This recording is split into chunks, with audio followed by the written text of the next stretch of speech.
got Mistakes content. are a commonplace in everyday life, let alone in an industry as carefully choreographed as professional wrestling, and that goes double when it concerns WWE's premier event. Since the dawn of time, WWE's Big 5 pay-per-views have been full of mid-match mishap, attire malfunctions, and commentary blunders as much as they have collar and elbow tie-ups, screwy finishes, and uninteresting advertisements. But no stranger to mistakes is SummerSlam, which, much like its older cousin WrestleMania, has featured some variation of a botch at every incarnation since its humble beginnings That's in crazy. 1988. Join us now as WrestleMania looks at the worst botch of every WWE Yo, hit that SummerSlam subscribe pay-per-view. button, bro. Hit that subscribe button, man. You already Directing know what's exactly going what on. leaves your mouth, and any mistake you will make will be the bane of your existence. It must be especially daunting, however, when that fatal blunder happens during the opening minutes Jim of the Ross, first iteration of your man. promotion's newest project. Introducing the viewing public to the inaugural SummerSlam in 1988, Gorilla Monsoon awkwardly referred to the biggest party of the summer as Summer Sports. Getting the name of WWE's supposed second biggest event of the year would continue in later years when in 2009, Raw guest host Jeremy Piven called the show Summerfest. 1989, Gene Okerlund drops an F-bomb. Now, it didn't get much better for WWF's esteemed broadcast team at the following year's SummerSlam either, as Mean Gene Okerlund delivered one of the most infamous snafus in industry history, presiding over a pre-taped interview with the then Intercontinental Champion Rick Rude and manager Bobby Heenan. Okerlund was caught off guard when the SummerSlam logo fell off the set behind him, while Vince McMahon could be heard muttering to himself off camera. Mean Gene Come on, man. What y'all got going on, bro? hilariously quipped, Fuck it! prompting an abrupt cut to the commentators in the arena. Adding to the hilarity, rather than feigning ignorance, Jesse Ventura made some light-hearted remarks about Okerlund's choice of language, which reportedly infuriated McMahon even further. The story has always been that with the interview being taped earlier in the day, the wrong file had been sent for broadcast, resulting in Okerlund's blunder being broadcast to the world. WWE eventually embraced the gaffe and would routinely broadcast it at the expense of the late great broadcast pioneer. 1990, continuity error. Although there were no major hitches at 1990's SummerSlam, there was one match that featured an example of selling that defied the very meaning of physics. With Mr. Perfect booked to drop the IC Championship that night to the Texas Tornado, the finish saw the Von Erich's son strike with his discus punch, which Perfect opted to sell by spinning in the opposite direction. Luckily for Mr. Perfect, his take on the spot never received the same level of ridicule as other gaffes we'll get into, with Perfect actually being praised for the athleticism he displayed. But perhaps not a botch, but more of a continuity error happened before the match, as Gene Okerlund's interview with the Texas Tornado had him in fluorescent trunks, and presumably this was supposed to be just before the match. However, right after in the match, Von Erich was in white trunks. 1990, the That's confusing the bull, rules of a street Von fight. Burbage There or isn't something much like difference that. between calling a match a street CM fight, Punk, an Chris Extreme Rules match, Jericho, or an Brock LGQ Lesnar, match, as they all John lean on the same Cena. rules. Those rules being that there, well, are no rules. Weapons are Pole encouraged, breaker. as is outside interference, and if it's a tag team variation, tags usually aren't necessary, unless you ask Joey Morella at the 1991 Nasty SummerSlam. Boys. Morella was assigned to the tag title street fight that night between the Legion of Doom and the Nasty Boys, during which he frequently attempted to restore order when the non-legal teammates entered the Yo, don't be a nasty boy. Don't be a nasty boy. My man, the Nasty Boys was a tag team, a legendary tag team in the WWF, bro. You see them on your screen right here. We had the Road Warriors, Hawk and Animal.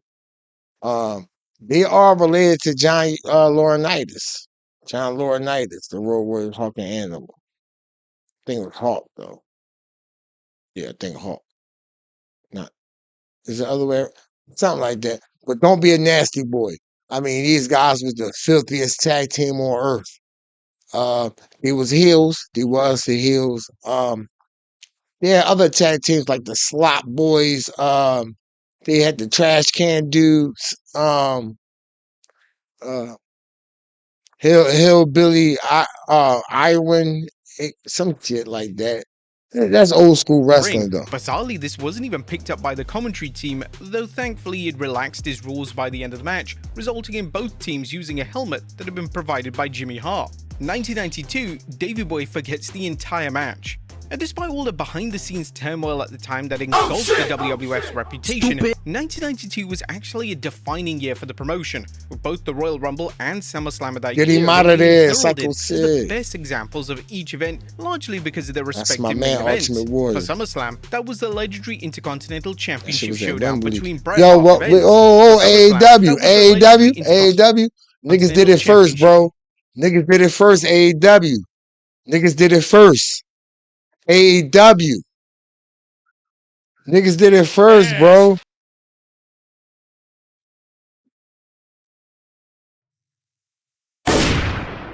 Niggas did it first.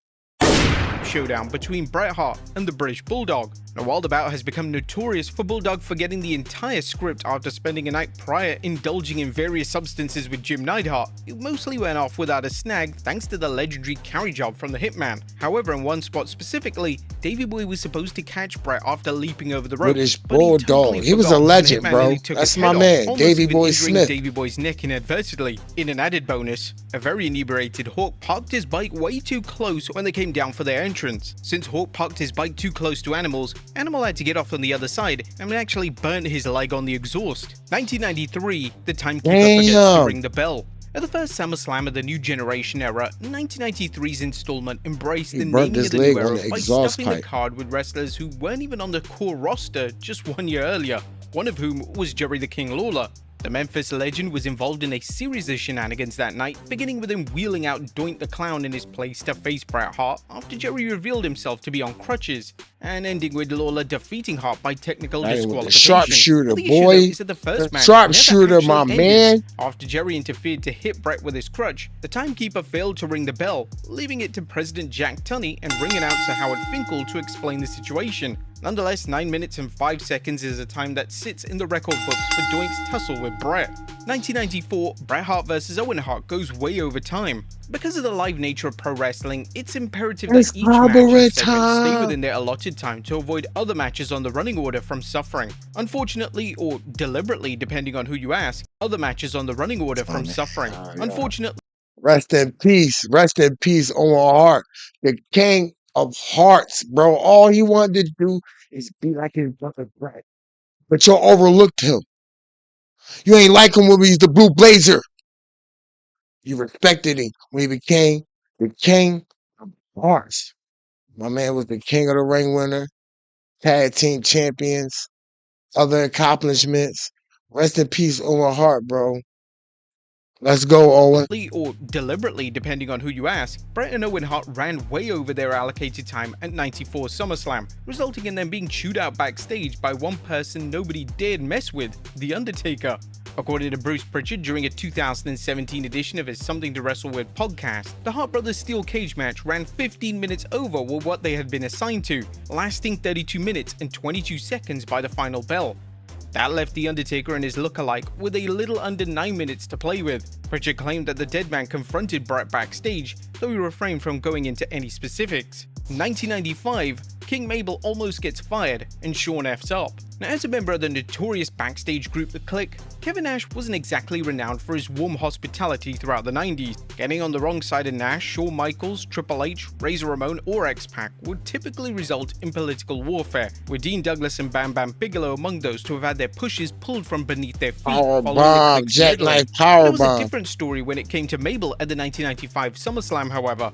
As King Mabel, the super heavyweight challenged Diesel in the main event for the WWF Championship, during which he legitimately injured the champion by planting his 500+ pound body frame full force across his back, even though he was specifically told not to do that spot by Kevin Nash.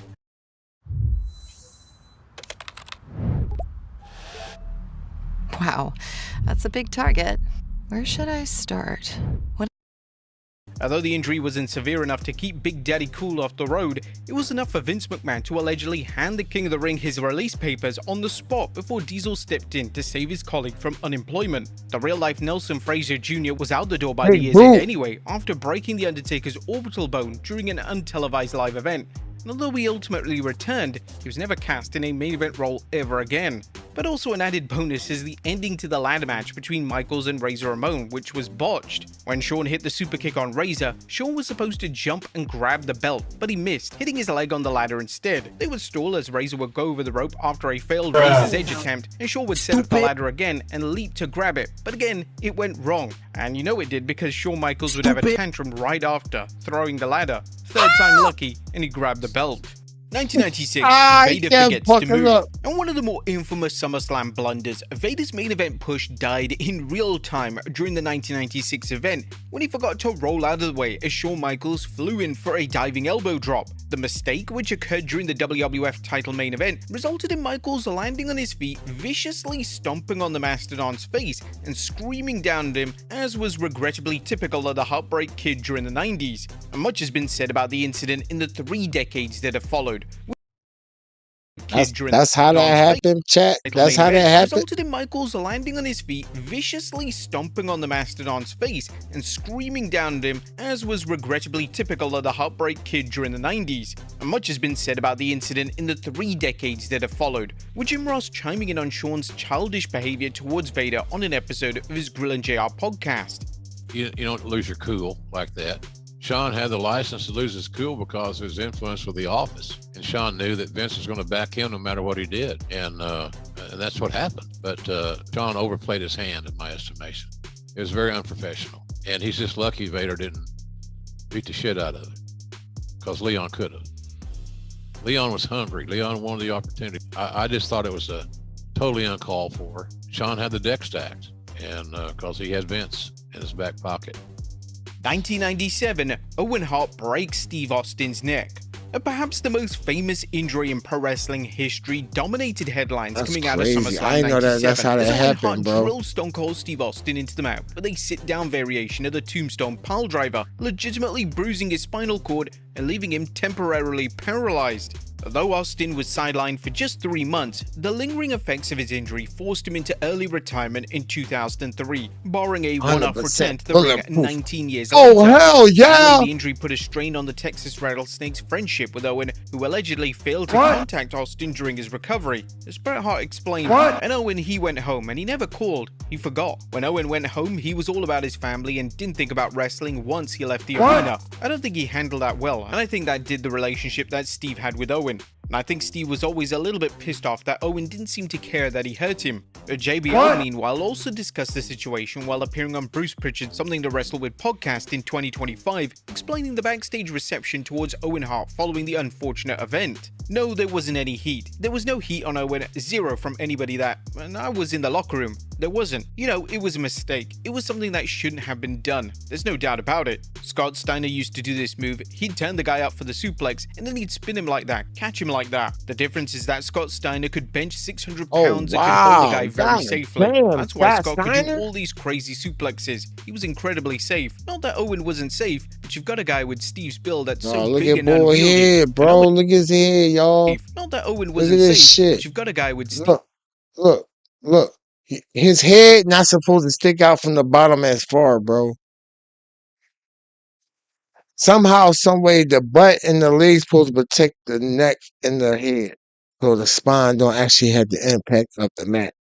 And he kind of botched it by fucking it all the way up, because Austin's head, if you really look closely at the bottom of Owen's legs toward the butt area, his head is right there.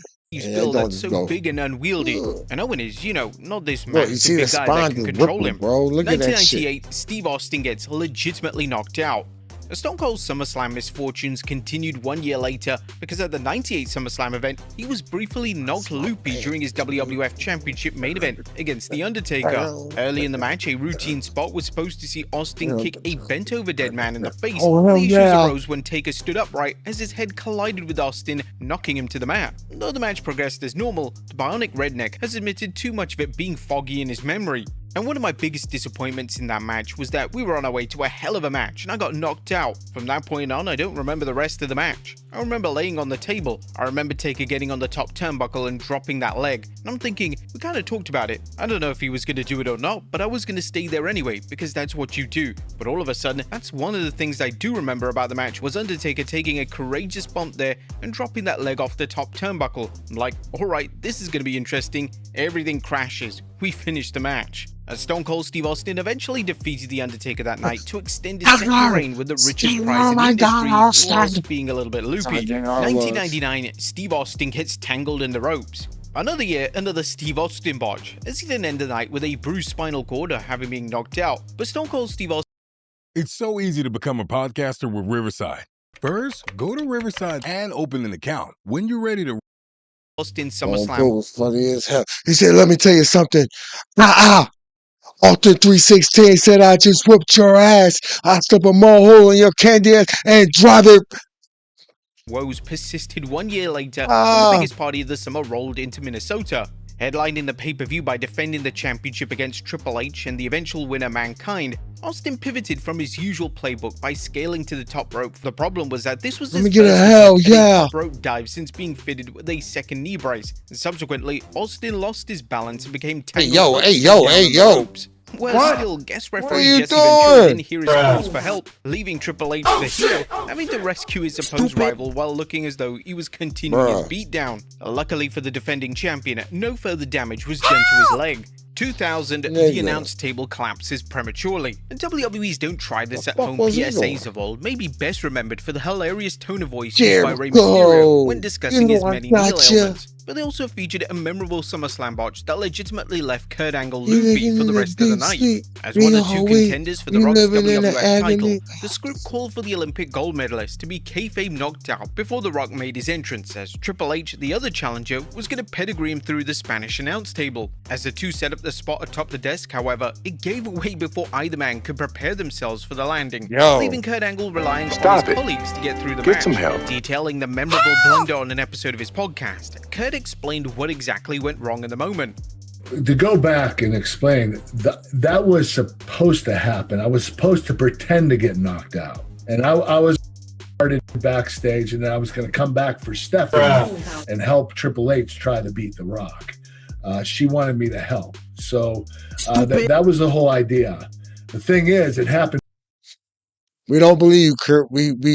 We clearly seen the table broke. Now you talking about something. It was a part of the. I don't believe you, Kurt. I just think it was a coincidence that the table just y'all some heavy motherfuckers, bro.